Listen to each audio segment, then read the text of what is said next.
Welcome to your weekly program, Bil-Ahdan, a show with an accent for those without one.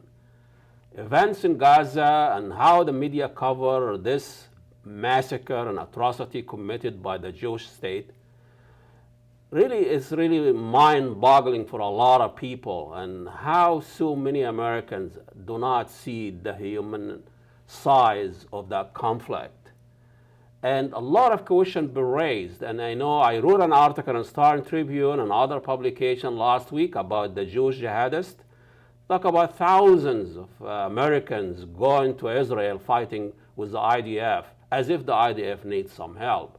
Those Americans who are really Jewish jihadists going to Israel, it's like global jihadists, going to like a Jewish ISIS in the 40s, establishing the state of Israel. They feel very strongly about their Jewish identity, enough to go and fight and put their life at harm. The same thing as jihadists that they go and fight in ISIS or Taliban or whatever, Qaeda. And none of the Western media touching on that and make that comparison. We have here a very special guest. He just wrote a latest article in his publication. Felien is study European drama, PhD in University of Minnesota, and he also the editor and publisher for more than 20 years of Southside Pride publication, and also have an event Saturday the 23rd at 1 p.m.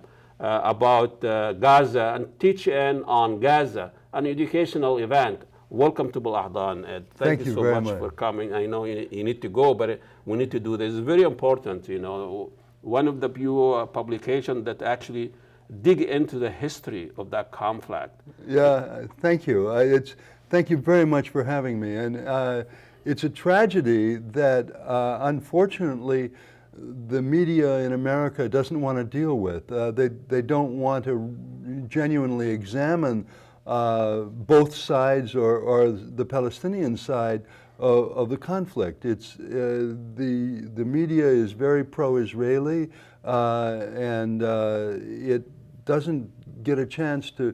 You don't get a chance to really understand. Is it the media or just the reader and the viewer and the culture itself also? Well, I think it's a lot more than anything else. I think it's the media, and I think it's the cultural values that America has. Americans and Europeans feel some kind of Holocaust guilt, that somehow they were complicit in the extermination of 6 million Jews during World War II. That was a great tragedy. 500,000 gypsies were exterminated as well. I mean, 20 million Russians lost their lives fighting in World War II. Those were all great tragedies. 80 million in Europe. Yes. These were all great tragedies, and we should acknowledge all of them. But the original partition of Palestine and Israel gives Israel 56% of what had always been Palestinian land. And as far as the Palestinians were concerned, they were living in peace with the Israelis. Oh, they were. What's a breakdown of Palestinians and the Jewish population in 47? In 47, it was less than 7-8%. Oh yes. There was something like 80% Palestinian, 20% Jewish or Israeli, and Christian. But it of course the migration brings in millions more. Today the population is something like 6 million in Israel and 2 million in Gaza and 2 million in the West Bank. And you have also another million probably Arab Israelis. You have 20% of the 6 million in Israel are Arab Israelis, and yet they only have 3 members of the Knesset. In your last article that really people are up to arms and made a lot of people angry, you dug into the Zionist and the Zionist movement. Yes, I think that everybody says that Zionism is some kind of modern thing, a 19th century thing or something. But no, there's a biblical theology behind Zionism. I mean, Zionism comes out of the Torah, the Old Testament. God commanded the Jews to slay everybody, kill everybody in your sight, men, women, and children. And then in Ezekiel he says, well, you can, all the women who have not slept with a man, you can keep those for yourself, but kill everybody else. I mean, that was the. It's like written by Daesh here. Well, ISIS. That's insane, and that's the basis of Zionism in the Torah. Now, what I would suggest is, if you look at the Knesset and the political parties in the Knesset, there's 120 members in the Knesset. You take 61 to form a government, and the Likud party, which is a reactionary party, aligns itself with Avigdor Lieberman's Russian settler party and the religious parties, and the religious parties are all committed to a literal interpretation of the Torah, literal interpretation of the verses I just said, and unless Jews are willing to confront that, then they have to acknowledge that Zionism is a biblical injunction. I mean, God has commanded you to kill everybody. So why we are focusing so much about the clowns of ISIS in northern Iraq? These people not even supported by the Muslims community, Muslim community. Well, and we're not paying attention to the Jewish jihadists that they go fight since. Oh, absolutely, no. From the beginning. Yes. And the idea of Jewish state. Once you have a Jewish state, a state that built on theology. Exactly. Why not Islamic state? Exactly. I mean, really. This is really exposed the idea of Jewish state. I think ISIS exposed the idea of Jewish state more than the Islamic state. Yes, absolutely. I quite agree. I think that if you grant that Israel has a right to exist as a theocratic Jewish state, then you have to grant ISIS an Islamic caliphate. Mm-hmm. I mean, why not? I mean, it makes perfect sense. The argument you hear, and I've been going back and forth, we're not ISIS. We're not barbaric. They beheading these journalists and other, but beheading a whole population. Really? Is okay? Really? So what's the difference between dropping 7,000 pounds? Somehow the beheading of that journalist, and that was a tragic event, and it was a horrible event for his family and individual tragedy. And so are the executions in America, by the way. Horrible events. But the execution of that journalist was a horrible event. But there have been more than 2,000 victims in Gaza who have been killed by American missiles, American bombs, unleashed by Israeli Defense Force. But America is directly complicit in the bombing and the genocide of an entire people.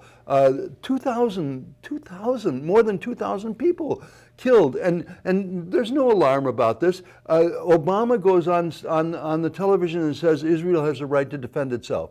Israel's lost. And he'll go on golfing. Right, and Israel has lost 3 people to Hamas's bombs. It's insane. Well, it seems crazy. It seems like illogical in the way of thinking that you, in the modern Western thinking, that are comparing Hamas and the threat of Hamas to Israel and the threat of the Israel Yeah. with the disproportionate, military machine that Israel has. Yeah. So what goes in the Western mind that will not accept the humanitarian aspect of the of the Palestinian struggle? Yeah. What has Yeah, happened? you talked about the Holocaust guilt. Yeah, that was. Yeah, yeah. I think Holocaust guilt is a large part of it, but I think that also there is the other. I mean, the Palestinians are the other. Jews are Europeanized, Americanized. I mean, the Jews that are in Israel right now are Ashkenazi Jews. They're not Sephardic Jews. They're not the Middle Eastern Jews. They're the Europeanized Jews. So Israel is very familiar to Americans. I mean, Americans that go to Israel, it's like Miami Beach. I mean, it's middle class. It's very cosmopolitan. It's very Americanized.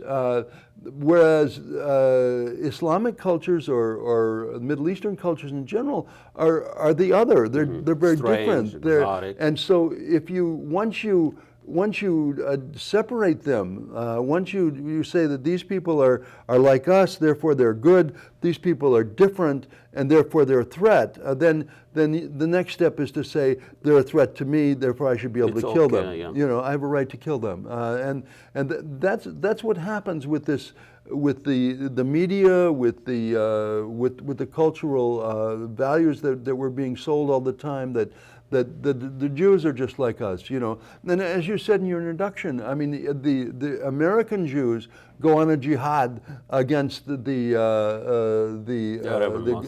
Palestinians, but and that's fine. That's patriotic. It's interesting when a few Somali went back to Somalia and allegedly fighting with Shabab, the FBI and everybody was up to arms, storming homes and houses and investigating and all that, and there was a few trials and people sent. But when I asked the FBI and I called them and say, is there any investigation about the Jewish jihadists? Because when they come back, they are indoctrinated. Yeah. And he threatened me because I look like the people who are just killed. Yeah. So he didn't want to, there was not even an answer to this. Isn't that a concern for Arab Muslim Americans about those Jewish jihadists when they come back? Yeah.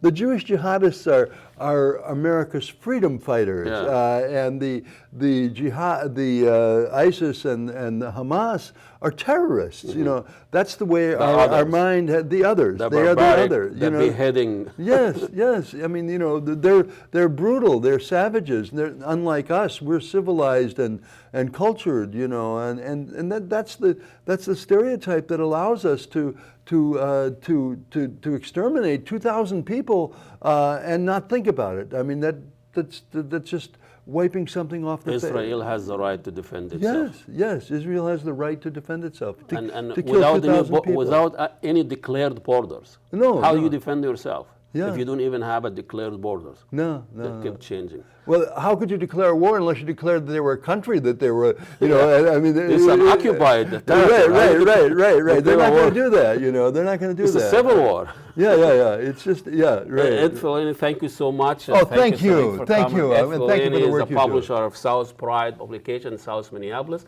and have an event on August 23rd about teach-in on Gaza. We'll see you next week. Not see you next week.